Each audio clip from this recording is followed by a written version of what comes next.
Girecognize sa Police Regional Office 11 ang pagduol sa pamilyang mangakop sa National Bureau of Investigation aron imbestigahan ang shooting incident bilang suspect o si Dr. Marvin Ray Pipino, non-uniform personnel of doktor sa PRO 11. Sa interview sa Armen Davao kang Police Brigadier General Benjamin Silo Jr., PRO 11 Regional Director, gibutyag niini nga katungod kini sa pamilya sa 19 anyos nga slave victim nga si Amir Khan mangakop nga moduol sa uban pang law enforcement unit ug investigating body sa gobyerno. Sumala ni Silo, able ang kapulisan sa mga kinahanglan sa NBI diha sa investigasyon.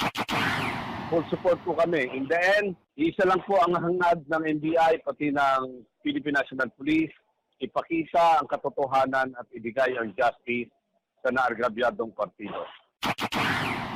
Sa parte sa Pier 11 sa maong insidente, nadakpan nila ang suspect ug napasangat ang kasong murder ug paglapas sa Section 31 sa RA 10591 ngadto sa Davao City Prosecutor's Office.